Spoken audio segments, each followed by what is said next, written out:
नमस्कार, day today news Bharat में मैं साक्षी चौहान आपका स्वागत करती हूं। चलिए बात कर लेते हैं खबर की। हिमाचल प्रदेश के हमीरपुर से सामने आई एक खबर ने पूरे देश को भावुक कर दिया है। एक ऐसा बेटा जो अपने सपनों को पूरा करने घर से हजारों किलोमीटर दूर समुद्र में जाकर नौकरी करने लगा था। अपने माता पिता से जुलाई में घर लौटने का वादा भी किया था और आज वही बेटा हमेशा के लिए याद बनकर रह गया। 23 साल के आदित्य शर्मा ने उन 3 भारतीय क्रू सदस्यों में से एक थे जो ओमान की खाड़ी में अमेरिकी सेना के हमले में मारे गए थे। अमेरिकी सेना ने आरोप लगाया कि ये जहाज ईरान से तेल ले जाने की कोशिश कर रहा था और अमेरिकी नाकेबंदी का उल्लंघन कर रहा था। इस हफ्ते 3 जहाजों पर हमला हो चुका है, जिसमें ज्यादातर क्रू सदस्य भारत के थे। बताया जा रहा है कि ये हमला 8 जून को हुआ था। ये MT मैरीवेक्स पर अमेरिकी हमले के बाद ओमान के अधिकारियों ने 24 भारतीय नाविकों को एयरलिफ्ट किया था। गुरुवार को एक और कमर्शियल जहाज MT जलवीर पर हमला हुआ है। भारतीय दूतावास ने पुष्टि की कि ओमान की रॉयल नेवी की मदद से MT जलवीर से भारतीय नागरिकों को उनको सुरक्षित बाहर निकालने की जो है कोशिश की गई थी। 23 साल के आदित्य शर्मा की ओमान की खाड़ी के पास जहाज में हुए हमले में मौत हो गई थी। आदित्य जो है वह अपने माता पिता के इकलौते बेटे हैं और एक ऑयल शिप में वे काम करते थे। ये उनकी पहली नौकरी थी। परिवार को भरोसा था कि बेटा जल्द लौटेगा, लेकिन एक व्हाट्सएप मैसेज के कुछ देर बाद आई खबर ने सब कुछ बदल दिया। घर में खुशियों की बात हो रही थी। परिवार कई महीनों बाद बेटे के घर लौटने का इंतजार कर रहा था। माँ सोच रही थी कि बेटा आएगा तो उसकी पसंद का खाना बनेगा। पिता छुट्टी की तारीख गिन रहे थे और घर के बाकी लोग उसके लौटने की तैयारी कर रहे थे। लेकिन किसी ने नहीं सोचा था कि जिस बेटे के स्वागत की तैयारी वे कर रहे हैं, उसी की मौत की खबर घर तक पहुंच जाएगी। हिमाचल के हमीरपुर के रहने वाले 23 वर्षीय आदित्य शर्मा ओमान तट के पास एक ऑयल शिप में काम करते थे और जहाज पर हुए हमले में उनकी जान चली गई। आदित्य ने पढ़ाई पूरी करने के बाद 25 नवंबर 2025 को अपनी पहली नौकरी थी वो शुरू की। परिवार के लिए ये एक सिर्फ नौकरी नहीं बल्कि एक सपना पूरा होने जैसा था।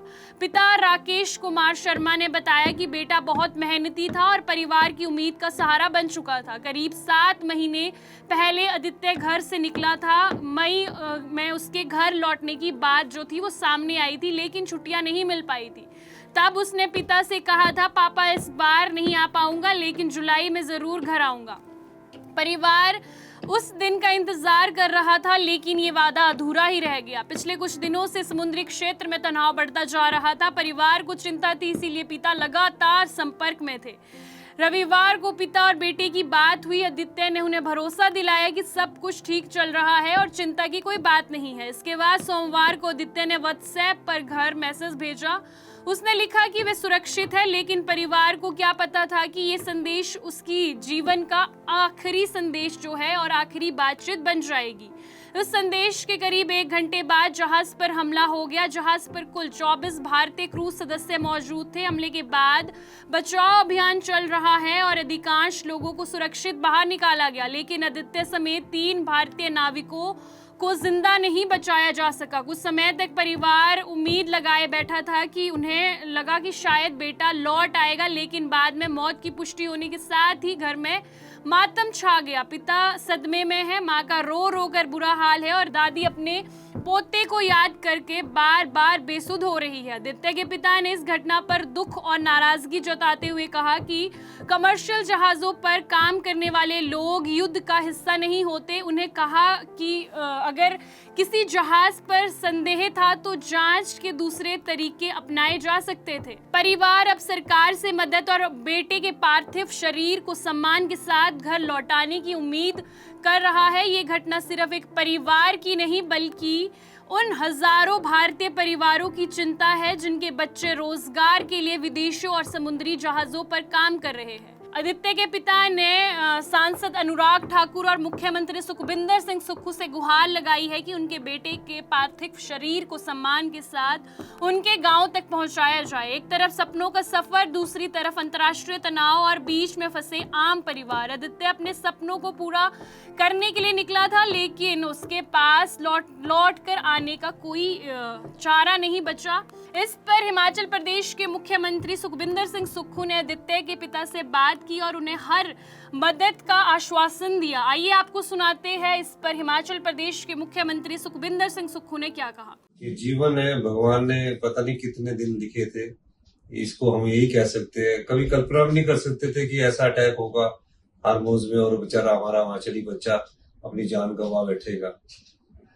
कोई सोच भी नहीं सकता था ये।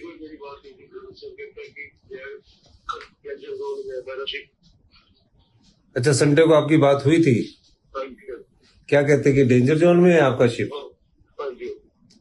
अच्छा, वो तो वो उससे वापस भी नहीं आ सकते थे? हैं?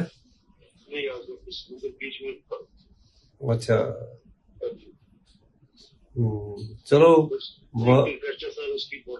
मैं करवाता हूँ उसकी बॉडी के बारे में मैं बात करता हूँ और उसको मैं आपको मदद करता हूँ। मैं अपने चीफ सेक्रेटरी साहब की ड्यूटी लगाता हूँ, उनसे बात करता हूँ कि वो बॉडी के बारे में या हमारा जो आरसी है वो बैठ के इसका पूरा फॉलोअप करेंगे, है ना। जो हमसे होगा हम होंगे। इस दुख की घड़ी में हम और हमारा पूरे प्रदेश के लोग आपके साथ है। भगवान से कि उनकी आत्मा को शांति मिले, क्योंकि वो आपको छोड़ के चला गया, हम सबको लोगों को छोड़ के चला गया। ठीक है, मैं करता हूँ, मैं बताता हूँ आपको ना। हिम्मत रखो, आप हिम्मत रखो, है ना। 7 महीने पहले घर से निकला बेटा, पहली नौकरी, भविष्य का सपना और जुलाई में घर लौटने का वादा। लेकिन अब परिवार के पास बेटे की आवाज नहीं, सिर्फ मोबाइल में मौजूद उसका आखिरी व्हाट्सएप मैसेज है। जिस घर में बेटे के लौटने का इंतजार था, अब वहां पर मातम पसरा हुआ है। यहाँ कंस्ट्रक्शन में हम क्वालिटी से नहीं खेलते हैं। यहाँ पे कंस्ट्रक्शन फील्ड से नहीं प्रिसीजन से हो रही है। तो genesis Heights project RERA approved है, एसबीआई अप्रूव्ड है, कंस्ट्रक्शन फुल स्विंग पे है। दैट मीन्स आपकी इन्वेस्टमेंट 100% सेफ है। तो चंडीगढ़ यहाँ से मात्र 4 मिनट, एयरपोर्ट 10 मिनट की दूरी पे, Decathlon, DMart, KFC, McD, everything with in 2 minutes.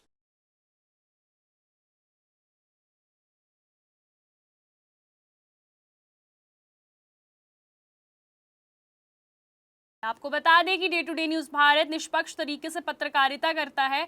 हमारा कोई भी रिपोर्टर फील्ड में किसी से कोई उपहार या विज्ञापन स्वीकार नहीं करता और ना ही किसी को ब्लैकमेल करता। हम हमेशा दबे कुचले लोगों की आवाज़ बनते आए हैं और आगे भी बनेंगे। साथ ही हम लोकतंत्र के चौथे स्तंभ को मजबूत करने की कोशिश करेंगे। अभी के लिए फिलहाल इतना ही। देश दुनिया की तमाम खबरें जानने के लिए जुड़े रहिए day to day news Bharat के साथ। तब तक के लिए हमारे चैनल को लाइक, शेयर और सब्सक्राइब करना ना भूलें। नमस्कार।